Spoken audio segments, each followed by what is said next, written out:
even though law enforcement officials have officially left Charlotte, North Carolina, people still have concerns. Communities are preparing citizens regarding how they can respond and evade Border Patrol and ICE.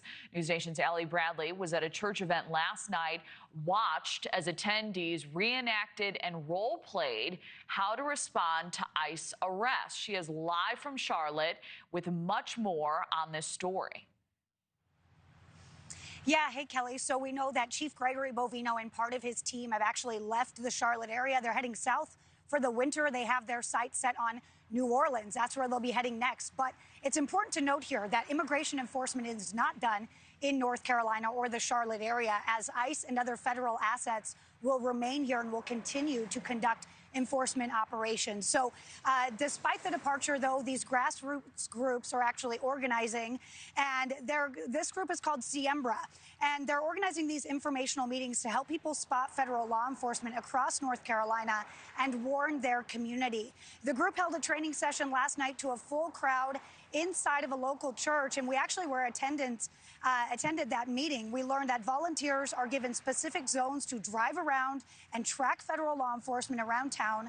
They also communicate in a group chat when and where that activity occurs. The volunteers patrolling are in vests, and they are given whistles and instructed to use them when arrests occur. And these meetings are very much designed to train these volunteers and include role play. Take a listen here.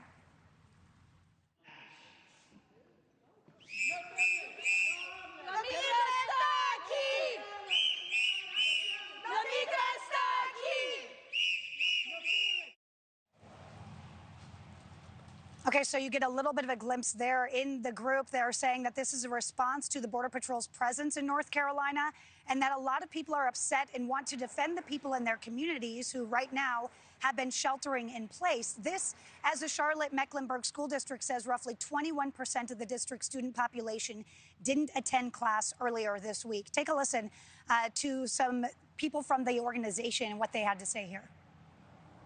We are training them to show up powerfully, but not to interfere and not to impede. We think our role is to document, observe, report, and that's what we're training them to do.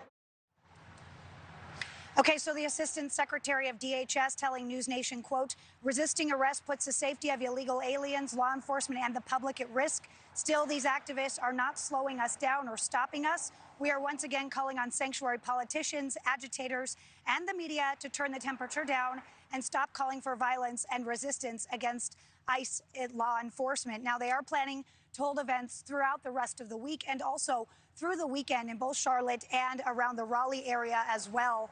Now, we can tell you here that Border Patrol made over 280 apprehensions in just that 5-day period. When you include ICE with those numbers as well, we're looking at around 370 apprehensions in less than a week, Kelly.